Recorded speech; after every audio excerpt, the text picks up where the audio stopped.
Hello, and thank you for taking the time out of your very busy schedules to join me today. I hope that there is something in here that is a benefit to you or to somebody that you know. Please like, subscribe, and share this video. At the time of me sitting down to film this, it happens to be October. And I want to say, in the spirit of October, I'm going to go be doing, me and a friend are going to go to some of the local areas, and we're going to be doing some ghost hunting. If I find anything of interest, or I happen to document anything of interest, I'll go ahead and I'll either post the video itself up or what we do manage to get. Trust me, it's going to be a little better than just, ooh, we found a bunch of dust in the air. I'm looking forward to doing that because initially when I started this channel, it wasn't designed to be solely politics. I had the mind of a little bit of this and that, some movie reviews, stuff like that. It turns out that we find ourselves here in a state of fascism when politics dominates and is a part of your everyday life. And you can read the people who wrote the books about it. Fascism is when socialism and liberalism fail, or you could say communism as well. Right now, we have the Democratic Party has been lately showing their true colors when you have Nancy Pelosi complaining. Now, I did the thing about Martha's Vineyard. And you have Nancy Pelosi complaining. She's saying, "Oh, these farmers, they're complaining about, well, who's going to pick their fields? Why are you sending the immigrants up north? We need somebody to pick the crops in the fields." So there you go, Latinos. The Democratic Party opinion of you is to go pick the crops in the fields. Now, mind you, my best friend happens to be able to trace his roots here in America to about 330 years ago. They're starting to find out that Latinos are a varied and mixed culture. You think? I got called for a survey. It's been happening lately. I'm a registered Republican now, apparently. That's important. And all these years I've been registered as an independent, never got a survey. I had a Nielsen once, but that was way back when. Anyways, so here we are now. I'm getting the survey. They give me a call and they ask me flat out, okay, well, what's your race? Now, obviously, the person calling, English was not their first language. It was still very heavy with the accent of Middle Eastern. They go, what's your race? I said, I'm biracial. You're what? I wanted to say, what? Are you a Democrat? I said, okay, fine, I'm multiracial. You're what? That alone has always said to me how racist our government actually is. When they ask you for your race and there's no option for being biracial, multiracial, because it doesn't exist in the way Democrats think. And I say that because Democrats have controlled the government for a very long time. Oh, we've had Republican presidents or Republican Congress, but they go quickly and they do nothing. The type of Democrats that Biden talks about the type of Republicans that Biden talks about being good Republicans. Liz Cheney is the perfect example of what he would consider a good Republican. Now, not only is she the defender of the Constitution, as we see, but she says plain and simply that if Trump runs for president, she's going to become a Democrat. That's the type of Republicans that Biden wants. I'll get a little bit more into that probably as we go along. You'll understand. But as far as the Democrats are concerned, the value of people is based solely on their economic status, especially when you have Kamala Harris talking about how with Hurricane Ian, the funds are going to be distributed to communities of color will get priority because of equity. Once again, the racism is starting to show in these people. And when it's not the racism, well, the best they can come up with, take the example for our governor. They had a debate, the one that's running, the current governor. The one that is running to become governor presents receipts, presents facts, presents what he wants to do. We have a horrible problem with CYFD in my state. He wants to construct an oversight committee for CYFD. What was our governor's response? Oh, they're doing just fine. That's like saying Santa Cruz was never named the murder capital of the world, which it was. 1973, Santa Cruz, California was named murder capital of the world. It's why they had to change the name in Lost Boys from Santa Cruz to Santa Carla because the people of the town didn't want that reputation. You can actually still go to there today and see the sights. The boardwalk is still there as it's always been, as it was when I was a teenager when that movie came out in that part of California. Anyways, it's October. It's a good movie. You should check out Lost Boys. So let me ask you, have you spayed or neutered your kid lately? This is again the philosophy of the Democratic Party. I bring it up for a reason, because what's going on again, this will get to what I'm leading up to something, trust me on this. Deuteronomy 23:1. And I read, "He who is emasculated by crushing or mutilation shall not enter the assembly of God." This is an interesting one because I remember in the 80s, one of the African nations was using chest binding against the girls there. And it was considered child abuse. We considered it child abuse back in the 80s. Similar things are happening today. The Bible says that this kind of thing, even if you just take the emasculation where we're taking boys and turning them into girls, even by doing that, you are denying them the assembly of God, being able to get into heaven. And this is where you might as well just attach the millstone around your throat and throw it into the ocean, because what's going on is wrong. It shouldn't be happening, and it should be viewed as a form of child abuse, especially when the state is encouraging it. Putin makes some remarks here when he annexed those countries in Ukraine, and he made some really good points. Now, mind you, again, part of it is a political speech, but it is of note that we should take note of. This transitioning of children as we continue to deny there is no God, even denies them the option of making that choice, free will. Now, I know there's a senator, and I'll have to get the receipts on this, who was talking about how, abortion's okay because it's a matter of free will. God gave us a choice. But God also told us we do need to witness to people and tell them it is to love them, but hate the sins that they do. Just like the gay community, to love them, but to hate the sin that they do. Life is sacred. When we here in the West are starting to give up our virtues, that in itself should be, we live in a time where giving up our virtues here in the West is considered oppression to have the virtues that made the West what it is, that made the United States what it is. Giving into passion means that you're giving up your free will. It's the most basest of temptations, habits of drifting.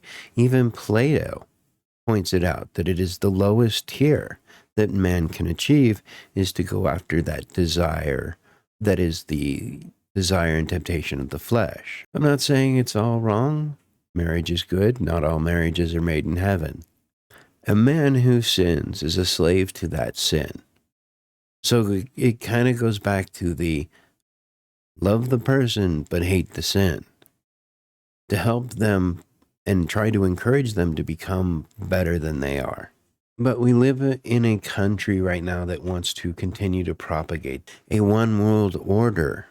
This is rather disturbing, again, and this is part of why Putin gives the speech that he does. We're closer to nuclear war now than we have ever been.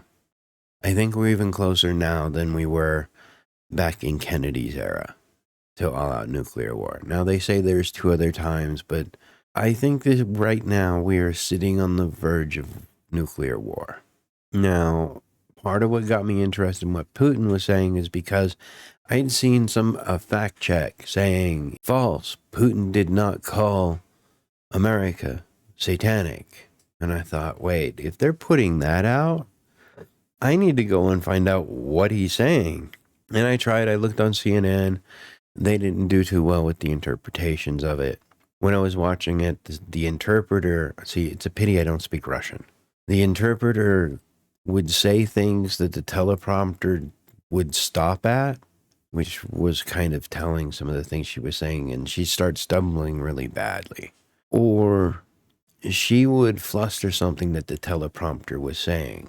Understandably, English is not her first, but it got bad enough that after the third time that she stumbled, CNN kind of cut her off and put up one of their news commentators to let us know what he's saying. And I'm like, but I doubt she speaks Russian. So I looked into it some more. So this one is from the Global Freedom Movement. And they put this article up. Again, how well do I trust their translations? I'm not exactly sure. But they do put in some that was rather interesting. Putin focused on challenges to Russia's identity, which, again, because we want to transition everybody's children, apparently. This new colonialization of the insistence for Saudi Arabia, for Afghanistan, you know, the transgender that was going on there, the money that was being sent there. So anyways, what he does say is rather telling. Putin focused on challenges to Russians' identity in an international context of both a foreign policies and moral flavor. Notice the allusion to Satanism that Putin knows full well has for a long time been quietly rotting the fabric of America at the core. We see many of the Euro-Atlantic countries are actually rejecting their roots, including the Christian values that constitute the basis of Western civilization. They are denied moral principles and all traditional identities, national culture, religious, and even sexual. They are implementing policies that equal large families with same-sex partners, believe in God with the belief in Satan. As far as I can tell, this is actually what Putin said during his speech, saying why he'd annexed those portions of Russia. Now, mind you, historically, they've always been Russia. The people identify as being Russia.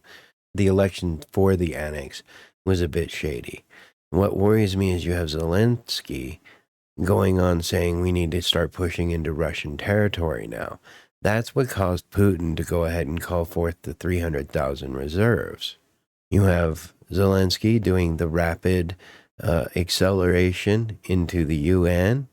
Last I heard, but I don't have the receipts for it at the moment, it was actually Biden who said no, thankfully. Otherwise, we would immediately be in a war.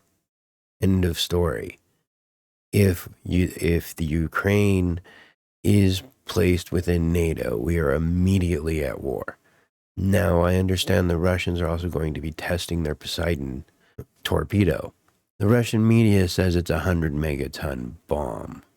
The bombs dropped on Hiroshima and Nagasaki were only 15 megaton. So this is what, 6-7 times more powerful. And it detonates underwater, causing basically a tsunami with that kind of an explosion and displacement of water. The destruction would be just horrendous. And it's true what he says here about we're neglecting our roots. We're rejecting it. All we've heard for the past 2-3 years is like the BS of the 1619 Project. Critical race theory is now implementing itself into the culture, whether you want to consider it its own religion or just a weird philosophy such as fascism and socialism. It does deteriorate at the roots of America. And every time I see these kinds of things going on, or Ibram X. Kennedy saying the only way to correct future racism is present racism. Well, no, that just gives an excuse for continued racism. Let's be real here. Instead of all men being created equal, now we have our federal government saying, well, not all men are created equal, but everybody needs to be treated equally. Wait a second here. That doesn't sound right. But that's what we're getting at the Democrats. They are trying to become in replace of God. Only the problem is again, as Putin is saying here, very satanic implications within our federal government. The two-tier justice system that's going on, what's going on, what I'm going to cover here shortly. Putin wasn't done. And mind you, he stopped this in the middle of his, while he was talking about annexing and started talking about how the West is corrupt and evil. The excuses of political correctness having reached the point where people are seriously talking about registering political parties whose aims is to promote pedophilia.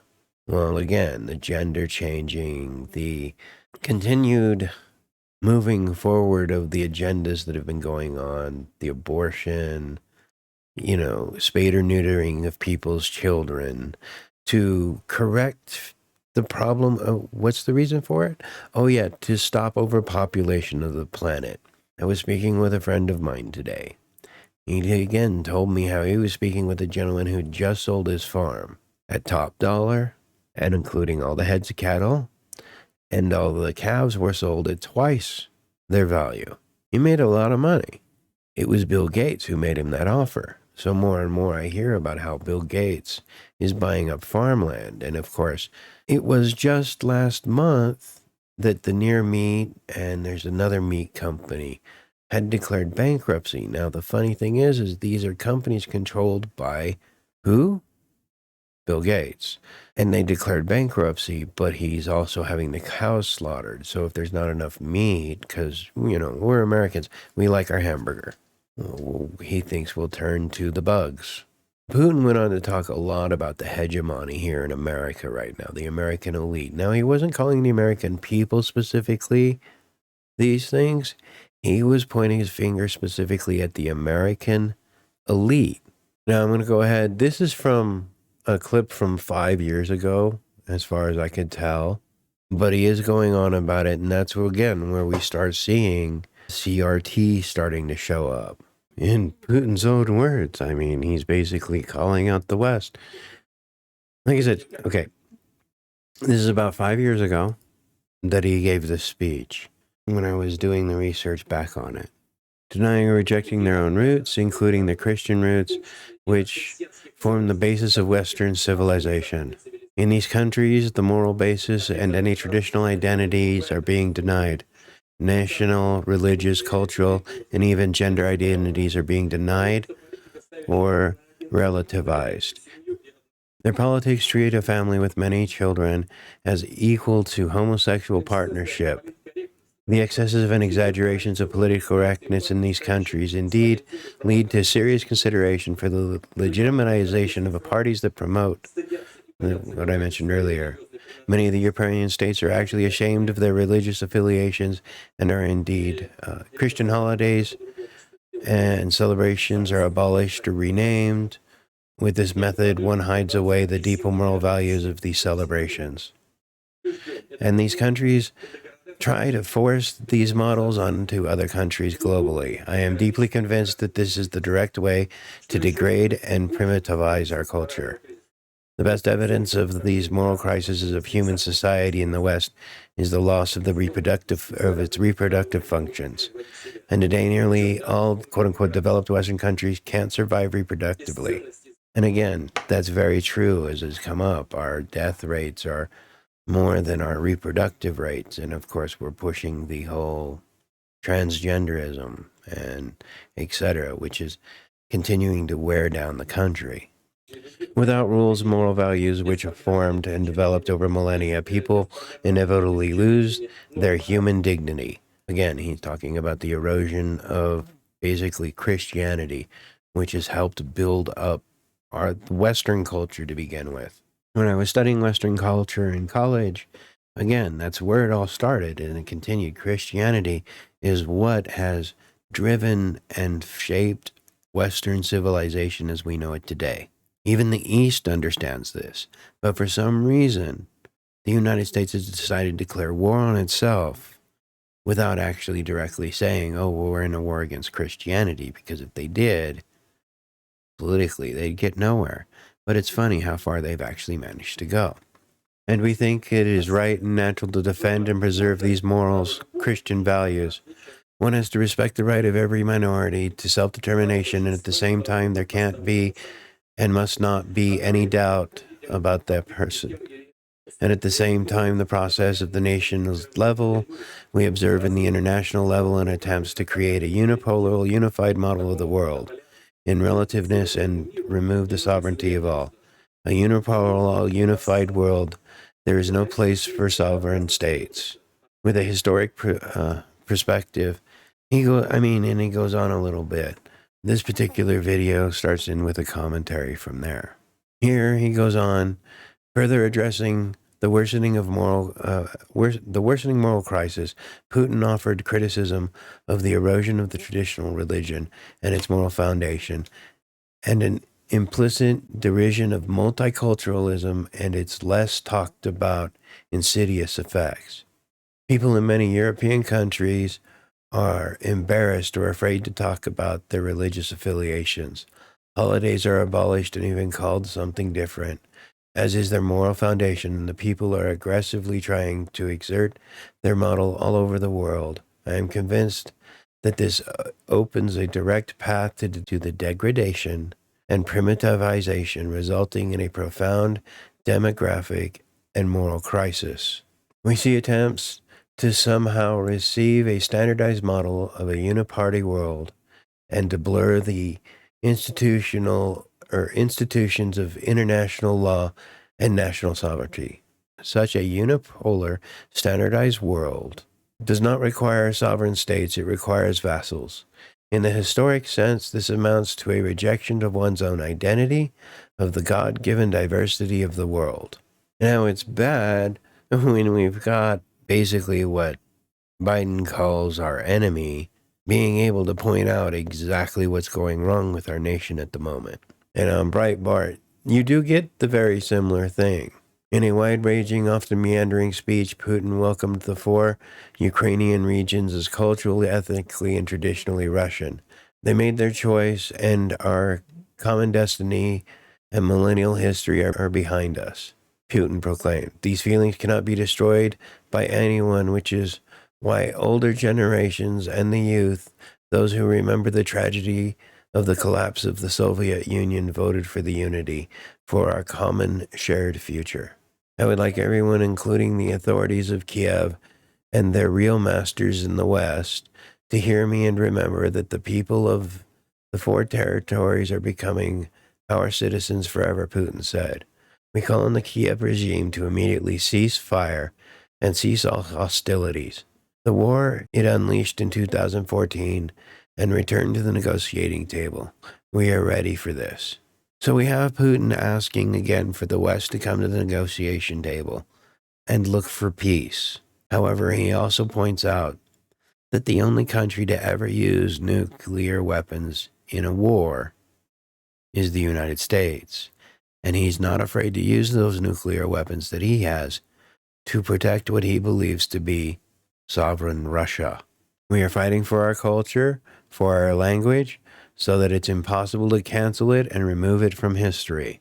Yeah, that's another reason why he's becoming more and more hostile towards the West as we continue to lose our roots. Would you like dad and mom in Russia in our country to be replaced by parent number one and parent number two? Do we want our kids taught from primary school about perversion and the path of degradation? The idea that there are other genders other than men and women, and ideas about gender reassignment surgery. He also goes on to accuse the Anglo-Saxon nations of bombing the pipeline, Nord Stream 1 and Nord Stream 2. There are up to 4 leaks in those pipelines right now. Now, mind you, it's shut off on the German end. It wasn't shut off on the Russian end. It has been, but it will continue to still finish because those pipes are really long. And the funny thing is a new pipeline from Western countries into Europe was just opened the next day after the bombing. So, of course, he has no reason to suspect the West of sabotaging that pipeline. Because, after all, why would Putin want to continue to make all the money if we can find a peaceful solution from selling those, the gas? Oh, wait, he would. So why would he bomb those pipelines? Suspicious. But this is also why Putin is where he's at, and he is ready, and I honestly believe he's ready to use nuclear weapons. With that, I want to say thank you very much for taking the time out of your very busy schedules to join me today. I hope that there was something in this that's a benefit to you or to somebody that you know. Please like, subscribe, leave a comment down below. You can find this on Minds, Getter, Gab, Locals, Odyssey, Rumble, and I think that's it. Please like and follow us under the one of those others, just in case something should happen to the YouTube channel. Thank you very much. United we stand, divided we fall. God bless you, and God bless America.